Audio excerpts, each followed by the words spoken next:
साबिक director FIA doctor Rizwan हरकते कल्ब बंद होने से इंतकाल कर गए। फैमिली ज़राए के मुताबिक डॉक्टर रिजवान को लाहौर के सर्विसेज अस्पताल लाया गया, जहां डॉक्टरों ने उनकी मौत की तस्दीक कर दी। Doctor Rizwan director FIA Punjab तैनात थे, ताहम मौजूदा हुकूमत के आते ही डॉक्टर रिजवान को ओहदे से हटा दिया गया था। याद रहे कि बतौर डायरेक्टर एफआईए डॉक्टर रिजवान ने वज़ीर आज़म शहबाज शरीफ के मनी लॉन्ड्रिंग समेत कई केसेस की तफ्तीश की थी।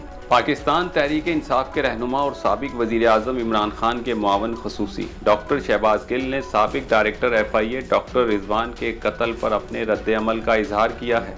साबिक डायरेक्टर एफआईए के फैमिली ज़राए के मुताबिक डॉक्टर रिजवान हरकत कल्ब बंद होने के बायस इंतकाल कर गए। ताहम सोशल मीडिया पर जारी बयान में शहबाज गिल ने डॉक्टर रिजवान के इंतकाल पर रद्द अमल देते हुए कहा कि ये कोई नई बात नहीं, इस मुल्क में लोगों को इसी तरह से कत्ल किया जाता है। शहबाज गिल ने मजीद लिखा कि मेरी खबर कार हादसे की आई थी जैसे उनकी हार्ट अटैक की आई है। सब कुछ इतना अच्छा मैनेज किया जाता है जैसे वाकई कोई इत्तफाकी हादसा है, लेकिन मुल्क में एक साथ इतने इत्तफाकी हादसे नहीं कत्ल हो रहे हैं।